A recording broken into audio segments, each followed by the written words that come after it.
By accident, the millionaire opened his maid's room, and what he saw left him in shock. The door wasn't supposed to open.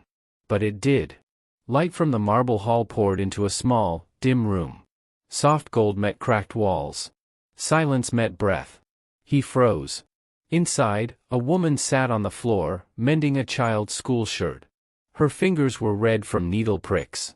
Beside her, a small candle flickered beside a half-empty bowl of rice. On the wall hung a drawing. A house. A woman. A boy holding her hand. At the bottom, written in a child's hand. "One day, I'll buy you a big house, Mom." The millionaire, Ethan Ward, had never seen this room before. It was just another door in his mansion. Now, it felt heavier than all the gold he owned. The maid, Mira, turned quickly, eyes wide, then calm. "Sorry, sir," she whispered. "I'll finish soon." He wanted to speak but no words came. That night, he sat in his office, lights off, staring at his own reflection. The quiet of her room echoed louder than any noise he'd ever heard. The next morning, he watched her from the balcony, the way she carried trays too heavy, smiled when others ignored her, and never complained. He saw strength, not service.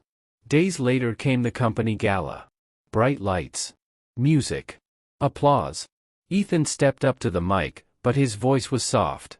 "I learned something, from someone who never asks for praise." He called Mira forward. Crowd murmured. She froze. He held up the crayon drawing.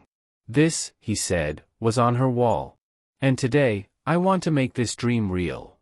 He announced a new foundation, the Mira Home Project.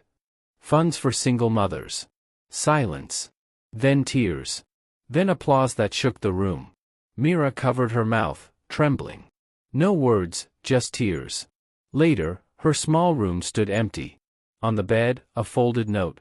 "Thank you for seeing me." Ethan framed it beside the drawing, in his office, where every guest could see. Now, whenever he opens a door, he makes sure to look inside.